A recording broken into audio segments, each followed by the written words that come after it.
on a movie screen that'll show up 20 or 30 feet wide, though. And we also just have to change the color scheme. We can quickly turn this into the Los Angeles MTA. Oh.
It's under control. Don't be alarmed. Everyone, come on,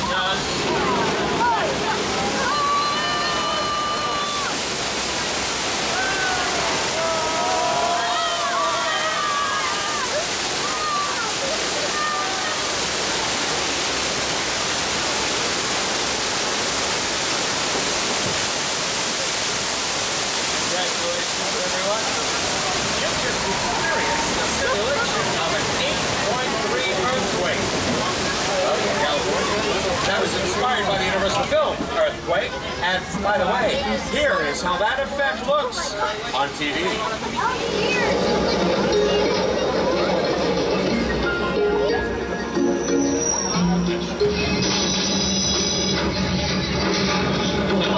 What's going on?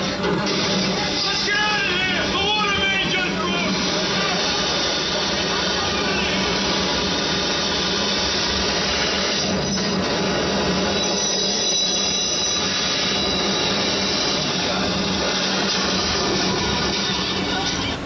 Oh man, I could use a break after that kind of action. Tell you what, let's just cruise on into the quiet, sleepy little village of Amity on Amity Island.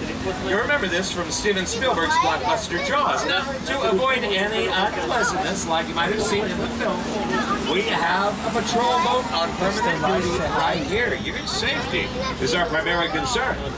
Now, of course, Jaws took place on the 4th of July. Oh no. Finn. Big Finn. Excuse me, I've just got to warn the diver. Scotty! Scotty, get over to the boat! Scotty, Scotty, don't bob up and down like a wax dummy. Get in the boat! Scotty, boat! Scott, hello? Scotty? Scotty? That's it. If I could just direct your attention to the yellow barrel in the center here. That barrel's chained to the dock. We have a hook and bait attached to the barrel. If we can get the shark's attention, we're going to take care of this in short order, I promise. Oh yeah, look! He's taking the bait! He's taking the dock. Don't be alarmed. We're completely safe behind the high-octane fuel.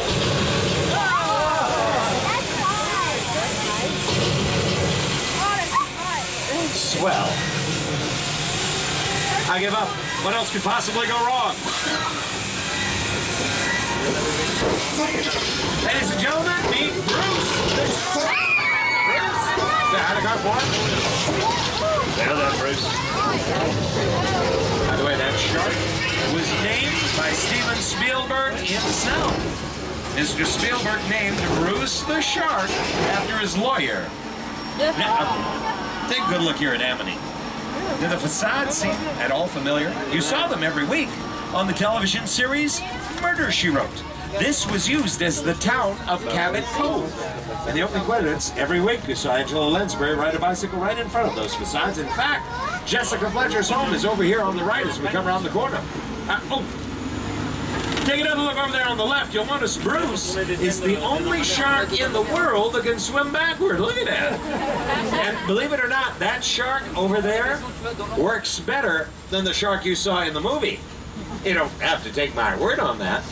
You could always just ask the big man.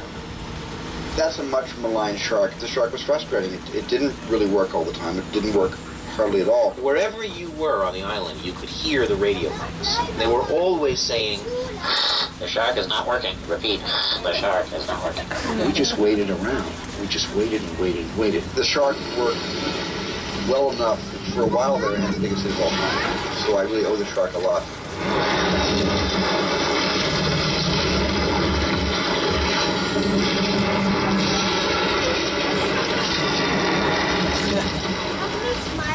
I've shown you some of our metropolitan sets, our foreign sets, our historical sets. Right now, we're heading back to the suburban portion of the back lot. This is where we have all the residential sets.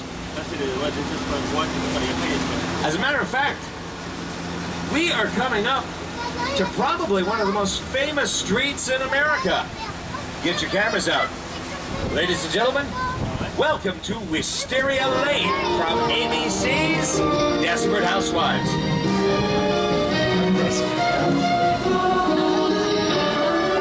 I promise no one gets closer to these houses than you do, except for the actual ladies that live here.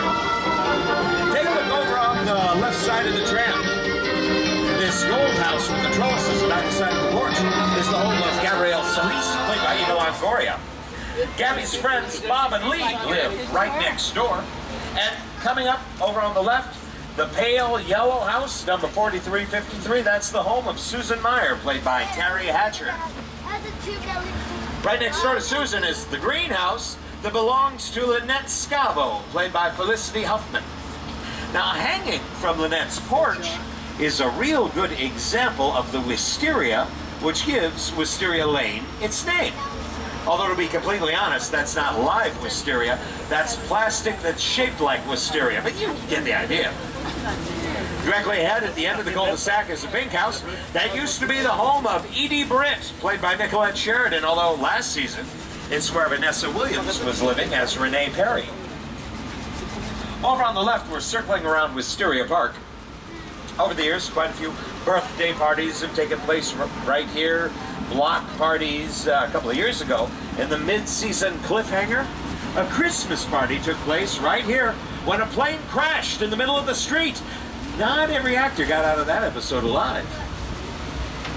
As we head back up the street once again, take a look over on the left. The big blue house is the home of Karen McCluskey. The greenhouse right next door is where Felicia Tillman was living, at least until the season finale. Now she's not really living anywhere anymore. The brick house right next door is the home of Bree Vandekamp, played by Marcia Cross. And next to Bree is the home of the late Mary Alice Young. That's the voice of Brenda Strong, who narrates every episode. Before Mary Alice moved in there, that had been the Cleaver home on Leave It to Beaver. This was once Beaver's hometown of Mayfield. And from time to time, this has been Sunnydale on Buffy the Vampire Slayer. I know it seems a little quiet right now.